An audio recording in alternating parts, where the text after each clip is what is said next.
I can no longer remain in today's Democratic Party that's under the complete control of an elitist cabal of warmongers who are driven by cowardly wokeness, who divide us by racializing every issue and stoking anti-white racism, who actively work to undermine our God-given freedoms that are enshrined in our Constitution, who are hostile to people of faith and spirituality, who demonize the police but protect criminals at the expense of law-abiding Americans, who believe in open borders, who weaponize the national security state to go after their political opponents, and above all, who are dragging us ever closer to nuclear war.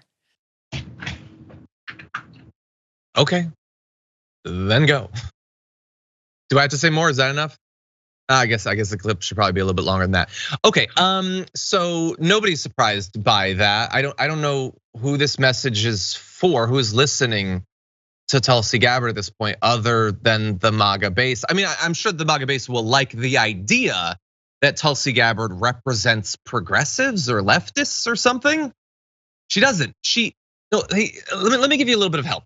If you're going to try to make a splash by leaving the Democratic Party, you have to do that before you substitute host for Tucker Carlson's white supremacist variety hour. You can't do the white supremacist show first and then shock us by leaving the Democratic Party. That's not actually how that works. And the thing about bartering the idea that people have of you that you were at one point a progressive is that you have to maintain a little bit of that, or else you're just another right winger.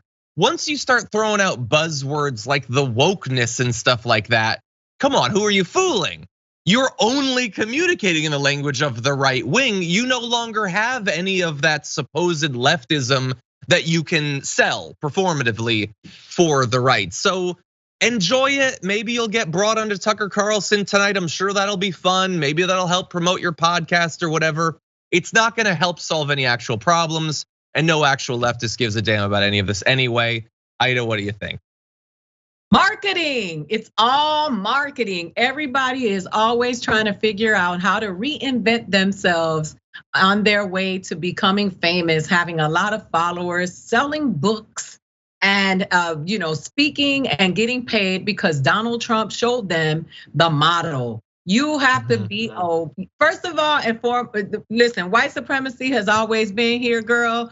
So if you think that you joining or finally coming out publicly about being a part of it, you're not shocking any of us, because those of us who have had to feel the stares and the pressure of white supremacy on our necks, we know it's been here. So now that y'all are coming out the closet, it's good to know who's not on our team. That whole using that violent line that Kanye has been perpetuating about white people being under attack. It's yes, white people are being under attack. Poor white people who are also suffering and don't even know that they're suffering because they're being told, at least you're white, are struggling. They don't have anything that they need to live a decent life because all you rich people taking it away from them. It's amazing to hear someone. First of all, we didn't think you was on our team in the first place. We knew that during those debates, and we knew what you were doing when you were talking, defending war criminals and all kinds of stuff. But the thing that really is interesting to me, where I really become irritated, is this whole idea of everybody who is suffering is under attack. And now there is this rise against the people who are suffering, blaming them for their own oppression and everyone else's. And it's becoming such a popular talking point. This is how World War II happened. This is the reason why what happened with Hitler happened. It's normalizing these talking points and people saying, oh, the white people are under attack. The master race is under attack. It is dangerous. And every time I see a garbage person like this speaking out loud and using it, just, man, these people who have been suffering for so long, I, one of them, continue to suffer, being told be careful because the white supremacy groups are rising.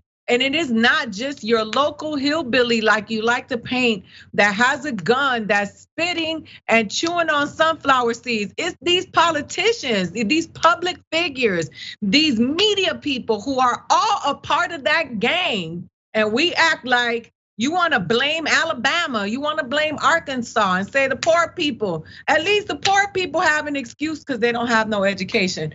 But those people are dangerous because they have money, power, and visibility. Yeah. I don't really have anything else to say about it. I haven't thought about it in quite a while. I would say that I don't care, but that's not true. I do care a little bit. I'm sort of glad that she did it because it's a nice early Christmas present for Anna Kasparian. Other than that, I don't particularly care.